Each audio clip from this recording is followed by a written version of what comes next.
tungkol sa pagpunaw ng mundo. Noong panahon ni Jesus ay inalintulad niya ito sa templo ng Jerusalem. At yung binanggit niya ay walang batong ititira sa kapwa bato. So napakahalaga ho para sa mga Israelita yung templo ng Jerusalem. At bahagi rin o ilang mga pagkataon na pinagnilayan namin sa mga nakalipas na linggo tungkol sa templo ng Jerusalem. Pero yung dito ay nalintulad kasi napakahalaga sa mga Israelita. Hindi nila akalain na ito'y mawawasak. Para sa kanila ay ito ay tanda ng pagkilos ng Diyos sa kanilang buhay at na pangangalaga niya. Bagamat sabi na natin ay nauna nang nasira yung unang templo ng Jerusalem.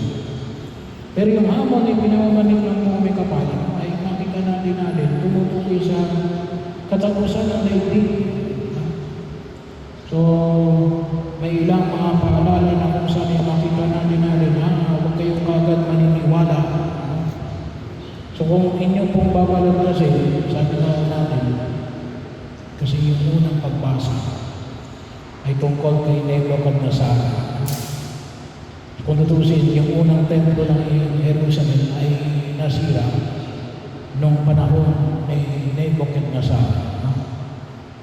Siya ang sumira kasi siya yung sumalakay sa Israel. Sinong baga si Nebuchadnezzar?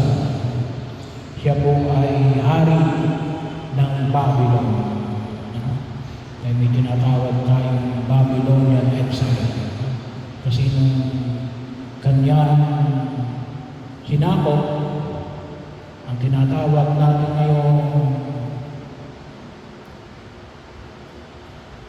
Southern Kingdom, o kung tawagin natin the Kingdom of Judah, ay bahagi yun na kung saan yung nakita ng libra, Kingdom of Israel. So, dalawa kasi Kingdom of Israel and Kingdom of Judah. Kaya po, yung Kingdom of Judah, yan yung tinatawag natin ngayong Palestinian, na gusto rin maging bayan, maging nation. So, bahagi ko yan kasi after noong panahon ni Haring Solomon, nahati ang kaharian ng Israel. Tinatawag na Northern Kingdom, Southern Kingdom, Kingdom of Judah, Kingdom of Israel, Kingdom of Judah, at Kingdom of Israel. So itong Kingdom of Israel, yung southern part, na kung saan naroon yung templo ng Jerusalem, nilusog ng Babylon. Natalo ang mga Israelita. So, at mayroong tinatawag na Babylonian exile, yung mga kinikilala mga prinsipe at mga hari, mga dugong bughaw, at ilang mga pinuno pinapunta sa Babylon. Parang present day concentration camp. So, bahagi yun. So, maaaring hindi lamang yung concentration camp. Hindi lang naman yung mga German na may concentration camp noon. Kaya medyo matindi lang yung concentration camp. Yung mga Amerikano rin nagkaroon sila ng mga concentration camp. Lalo-lalo na yung mga American Japanese. Kasi inilagay rin nila sa isang lugar. Kasi baka sila ay mag-aplas during the World War II. Pero yun po yung bahagi yung nakakita natin. Kaya yung sinabi sa unang pagbasa na napakinggan natin tungkol sa aklat ni Propeta Daniel.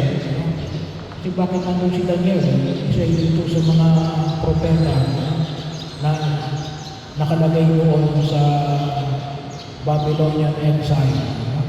Sa kanya ho, pina-interpret yung panaginip ni Haring Nebuchadnezzar natin, yung kaharian mo, kasi yung kanyang ay mahiganting estatwa, na yung isa ay gawa sa putik, yung isa ay gawa sa metal, yung ulo. Ano-anong sinabi ni Propeta Daniel? Darating yung panahon na yung kaharian mo ay matatalo ng isang kaharian. At yun, nabanggit ko na rin sa inyo, later kasi after mga ilang dekada, mga 4 o 5 dekada, hinakot naman ang Babylon ng Persia. Kaya yung mga Israelita nakabalik sa Israel. At doon na itayo yung ikalawang templo ng Jerusalem na pinaayos naman ni King Herod the Great. Sabi nga sa banal na kasulatan ay 46 years. Kaya yung nakita na templo ng Jerusalem sa Ebanghelyo natin ngayon, yun yung templo, pangalawang templo ng Jerusalem. Pero ano yung bahagi na kung saan yung makita natin? Una, siguradong darating ang wakas. Wala duda doon. Kaya nga tawag natin ngayon, tayo ay temporal. May simula at may wakas. Bahagi yun. Bagamat sinabi na ni Propeta Daniel natin, darating yung panahon ng isang kaharian na hindi magwawakas. At ano yun? Yung pinagdiriwang natin ngayon, yung kaharian ng Kristo. Pero ano sabi ni Jesus? Huwag kayong kagad maniniwala. Habang nagsabi na, kasi yung paggulang ng daigdig ay yung pagpapahayag natin pangalawang pagdating ni Jesus. Doon kalimitan nakaling darating muli sa Jesus ang magugulang na yung daigdig. Yun ang pagkaunawa. Anong sinasabi ni Jesus? Darating yan. Pero hindi karaka-raka. Makita natin, may digmaan, may mga kagilagilalas ng mga pangyayari, lindol, pagsabog ng bulkan, na malalaking mga bahagi yun. Pero nung sabi ni Jesus, huwag kayong mamamang. Bakit? Kasi yung kanyang panyaya ay isang panyaya natin na yung dapat na pagdating ni Jesus ay hindi gawa ng mali, hindi gawa ng takot. Bagamat tayo sa may tayo yung baka, tinatakot natin para sumunod. Sabi nga natin, kumisan pa nga, kahit na nga yung pari, ginagawang panakot sa bata ng ibang mga magulang. Pero ano sabi ni Jesus? Makita natin yung pagdating ni Jesus. Sana doon natin makita, pero hindi gawa ng takot. Ngunit na din, yung kanyang ipinamamanig, gawa ng pag-ibig.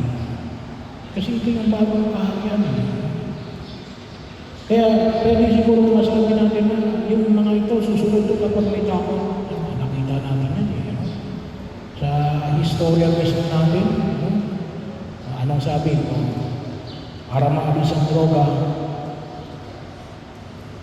patayin. May mga namatay na wala bang droga, andyan pa rin. So, panyaya na ipinapahay ng puno kapatid, mas malalim doon. Hindi gawa ng takot. Kasi kapag ka lang sumusunod gawa ng takot, paano kapag hindi na nananakot? Hindi na susunod yun. Pero higit sa lahat din, hindi yun ang uri ng ating Diyos. Ano yung uri ng ating Diyos? Ang Diyos ng pag-ibig. Yun nawa huwag natin makalimutan. Kaya sana, makita natin yung pagkilos ng Diyos, hindi lamang sa pag-unang ng daigdig sa katapusan na tinatawag natin ngunit ngayon pa man din. Kapag kayo ay tumutulong sa mga nangangailangan, kapag kayo nag-aakuloy sa mga walang-wala, kapag kayo ay nagpapakain sa mga nagugutom, yung 7 corporal works of mercy, 7 spiritual works of mercy, yun yung mga bahagi na kung saan makita natin na rin, nandun ang Diyos. Sabi na natin, kahit na mismo isang biyaya na huwag natin kalimutan na rin yung banal na pagdiriwang ng isa. Narito sa Jesus, sa gitna natin. So, dapat yan makita natin yung pagkilos ng Diyos sa gitna natin. Ngayon pa man din, hindi lang sa katapusan ng daigdig. Sabagat ito yung isang biyaya na nais niyang ipagkaloob sa bawat isa sa atin. Dulot ng pananampalataya na ipinamatig niya sa atin bilang kanyang mga tagasunod.